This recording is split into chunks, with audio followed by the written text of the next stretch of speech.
అయ్యా నువ్వు చెప్పింది నేను చేస్తానయ్యా, మా రాజు మనసుని నువ్వు మార్చు నాయన, నేను ఖచ్చితంగా నువ్వు చెప్పిన పని చేస్తానయ్యా. కానీ ఆయన మనస్సు నువ్వు మారిస్తేనే కదా. ఏమన్నాడు చూడండి, 1వ అధ్యాయము 11వ వచనం. యెహోవా చెవి యొగ్గి నీ దాసుడినైన నా మొరను, నీ నామమును భయభక్తులతో ఘనపరచుట యందు ఆనందించుచు నీ దాసుల మొరను ఆలకించి ఈ దినమందు నీ దాసుని ఆలోచన సఫలపరిచి ఈ మనుష్యుడు నా యందు దయచూపునట్లు అనుగ్రహించమని నిన్ను బతిమాలుకొనుచున్నాను అని ప్రార్థన చేసేది. అయ్యా ఈ రాజు నాకు పర్మిషన్ ఇస్తేనే కదా నేను వెళ్ళగలిగింది. కాబట్టి నేను మనవి చేసినప్పుడు మంచి మనసుతో ఆయన నన్ను పంపించులాగున నువ్వు దయ చూపించయ్యా, ఆయన మనసులో దయను పుట్టించయ్యా. 4 నెలలు ప్రార్థన చేశాడు. అమ్మా అయ్యా ఎంతకాలంగా ప్రార్థన చేస్తున్నావు, నీకున్న సమస్య తీరాలని. ఎంతకాలం ప్రార్థన చేస్తున్నావు, నీకున్న కష్టం తీరిపోవాలని, నీ ఆరోగ్యం కుదుట పడాలని, మంచి ఉద్యోగం రావాలని, వివాహం జరగాలని, గర్భఫలం కోసం, దేనికోసం నువ్వు ప్రార్థన చేస్తున్నావు, ఎంతకాలంగా ప్రార్థన చేస్తున్నావు. దయచేసి వినో, నువ్వు ప్రార్థన చేసిన వెంటనే జవాబు రాకపోవచ్చు. ఎందుకు ప్రార్థన చేసిన వెంటనే జవాబు రావడం లేదంటే, దేవుడు అటువైపున నీ జవాబును ఏం చేస్తున్నాడు, సిద్ధం చేస్తున్నాడు. ఇప్పుడు పొరపాటున మీ ఆయన వచ్చి కాఫీ పెట్టు అని అంటే ఇలా అన్ని తెచ్చిస్తారా? సాధ్యం అండి? ఏదైనా మాయ చేసి ఇదిగో కాఫీ అనగలరా? సాధ్యం కాదు. కాఫీ పెట్టండి ఏం చేయాలి, కిచెన్లోకి వెళ్ళాలి, ఆ తర్వాత పాలగిన్లో పోయాలి, స్టవ్ వెలిగించాలి, ఇదంతా ప్రాసెస్ కదండి. ఆ తర్వాత కాఫీ పొడి, షుగరు ఇవన్నీ కలిపి తీసుకురావాలి. ఒక కాఫీ పెట్టాలన్నా దానికి కొంచెం సమయం పడుతుంది. అలాగే నువ్వు ఏ ప్రార్థన అయితే దేవునికి చేస్తున్నావో ఆయన ఆ ప్రార్థనకు నీకు జవాబు ఇవ్వడానికి దానికి సమయం తీసుకుంటాడు. దేవునికి కూడా సమయం ఎందుకండి, సరే నీకు ఇంకా పెళ్లి కాల ప్రభువా, నాకు రేపొద్దున్న పిల్లోడు కావాలి ప్రభువా అని నువ్వు ప్రార్థన చేసావనుకో, అడుగుతున్నా దేవుడే. దేవునికి సమస్తము సాధ్యమే. మరి సమస్తము చేయగలిగిన దేవుడు రేపొద్దున్నే నీకు పిల్లోడిని ఇవ్వగలడా? చెప్పండి. ఆయన సమస్తము సాధ్యమే కదండి. దేవుడు సృష్టిని సృష్టించినప్పుడు దానికి ఒక టైం ఫ్రేమ్ పెట్టాడు. ఒక పిల్లాన్ని కనాలంటే 9 మాసాలు మోయాలి. అట్స్ ఎ టైం. కాబట్టి దేవుడి దగ్గరకు వచ్చి నువ్వు అడిగినప్పుడు దేవునికి సమయాన్ని కూడా ఇవ్వాలి. నెహెమ్యా దేవుని దగ్గరకు వచ్చి ప్రార్థన చేశాడు. ఏమిటి దేవుడు ఆలస్యం చేస్తున్నాడు, ఏమిటి దేవుడు ఆలస్యం చేస్తున్నాడు అని అనలా. దానిని ఆలస్యంగా తాను భావించలా. దేవుడు నా జవాబును ఏం చేస్తున్నాడు, సిద్ధం చేస్తున్నాడు అని నిరీక్షించాడు. నా మాట మీరు విన్నారా? ఆలస్యం అనుకోవడం వేరు, నిరీక్షించటం వేరు. నువ్వు ఎప్పుడైతే దేవుడు నాకు ఆలస్యం చేస్తున్నాడు అని అనుకుంటావో నీకు ఆయాసం వచ్చేస్తుంది. కానీ దేవుడు నా జవాబును సిద్ధం చేస్తున్నాడు అని అనుకుంటావో నువ్వు నిరీక్షిస్తున్నావు. నువ్వేం చేస్తున్నావు? విశ్వాసముతో ఆయన ఇవ్వబోయే సమాధానం కోసం నిరీక్షిస్తున్నావు, కనిపెడుతున్నావు. ఖచ్చితంగా నాకు ఆయన సమాధానం ఇస్తాడు అనే నమ్మకం నీలో ఉంటే నీలో ఆయాసం ఉండదు, ఆవేశం ఉండదు. అదే చేస్తున్నాడు నెహెమ్యా. తను చేసిన ప్రార్థనకు సమయము దేవుడు కేటాయించాడు. తన ప్రార్థనకు జవాబు ఇవ్వడానికి దేవుడు సమయాన్ని కేటాయించాడు. ఆ సమయం కోసం నేను వెయిట్ చేయాలి. సమయం రానే వచ్చింది. ఏమైందో చూద్దాం రండి. 2వ అధ్యాయం.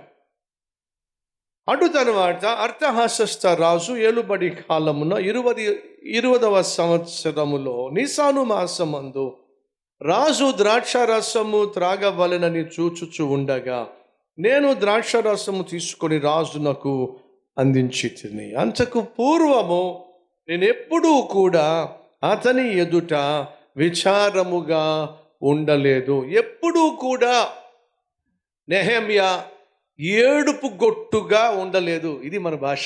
ఏమిటట? ఏడుపు గొట్టు. కొంతమంది ముఖం చూస్తే ఎప్పుడు చూస్తే ఏడుపు కొట్టే, ఏడుపు ముఖమే. ఉన్నారా మన మధ్య అలాంటి వాళ్ళు?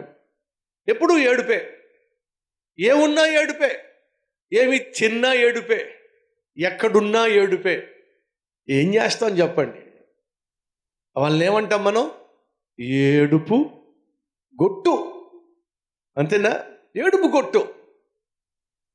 సహోదరి సహోదరులు, నీకు కానీ బంగారపు కడియం దొరికిందనుకోండి, ఉద్యోగానికి వెళుతున్నప్పుడు మీకు కానీ బంగారపు కడియం దొరికిందనుకోండి, మీరు ఏం చేస్తారో చెప్పండి. వెంటనే ఏడుపు ముఖం పెడతారా, లేకపోతే ముఖం కూడా బంగారంలాగా మెరిసిపోతుంది అంటారు? చెప్పండి. మెరిసిపోతుంది. ఎస్, బంగారపు కడియం దొరికింది మీకు, ముఖం మెరిసిపోతూ ఉంటుంది. బంగారం కంటే బహుశ్రేష్టమైన దేవుడే నీకు దొరికాడు. ఈ ప్రపంచంలో ఉన్న బంగారం అంతా కూడా ఎవరిది చెప్పండి? ఆయనదే. ఆయనే నీకు దొరికాడు. ఏడుపు మొహం పెడతావా, ముచ్చు మొహం పెడతావా? ఒక్కసారి ఆలోచించండి సహోదరి సహోదరులు. ఉద్యోగం చేసే చోట నువ్వు చేస్తున్న ఉద్యోగము దేవుడిచ్చాడు అని నువ్వు భావించినట్లయితే సంతోషంగా ఉద్యోగం చేయి. దేవుడు నీకు ఏ ఉద్యోగం ఇచ్చాడో అది దేవుడు నాకు ఇచ్చాడు అనే భావన నువ్వు కలిగి ఉన్నట్లయితే నువ్వు సంతోషంగా ఉద్యోగం చేస్తావు.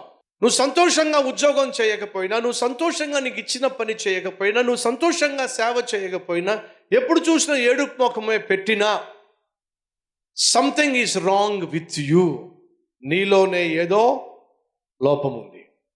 నెహెమ్యా ఎప్పుడు కూడా ఉద్యోగానికి ఏడుపు ముఖం పెట్టెల్లా. తను ఉద్యోగం చేస్తున్నప్పుడు ఏడుపు ముఖంతో ఉద్యోగం చేయలా. రాజు దగ్గర తాను ఉద్యోగం చేస్తున్నంత కాలం ఎప్పుడు సంతోషంగానే ఉన్నాడో. అడుగుతున్న మీలో ఎంతమంది సంతోషంగా ఉద్యోగం చేస్తున్నారు? చక్కగా ఆడుతూ పాడుతూ దేవుణ్ణి స్తుతిస్తూ, దేవుడు నీకు ఇచ్చినటువంటి ఉద్యోగాన్ని బట్టి సంతోషంగా ఉద్యోగం చేసేవాళ్ళు ఎంతమంది?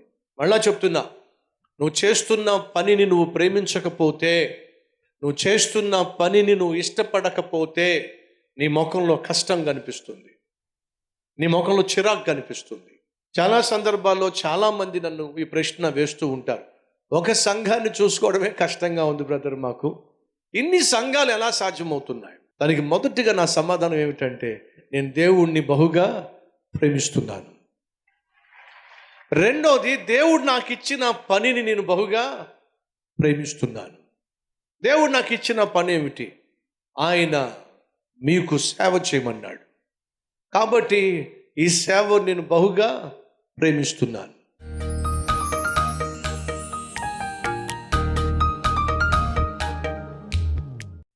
పరిశుద్ధుడు అయిన ప్రేమ కలిగిన తండ్రి, పరిచర్యలో పాల్పంచుకుంటున్న ప్రతి ఒక్కరూ కూడా ఈ లోకంలో చేసే అన్ని పనుల కంటే ప్రభువు పేరట చేసే పనే బహుశ్రేష్టమైంది.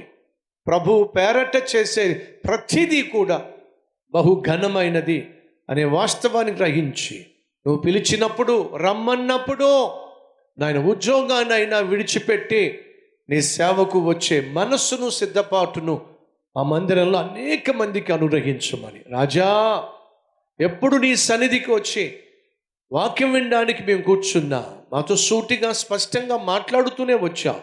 మా జీవితాలకు అత్యవసరమైనటువంటి సందేశాన్ని అందిస్తూనే వచ్చాం. ఈరోజు విన్న వాక్యాన్ని నాయన విడిచిపెట్టక వాక్యాన్ని క్రియల్లో పెట్టే కృప మాకు దయచేయమని, మేము కలిగి ఉన్నది ఏదీ కూడా పోగొట్టుకోకుండా నాయన భద్రపరుచుకోగలిగిన ప్రార్థన, పరిశుద్ధత, ప్రేమ మాకు అనుగ్రహించమని యేసుక్రీస్తు నామం పేరట వేడుకుంటున్నాం తండ్రి. ఆమేన్.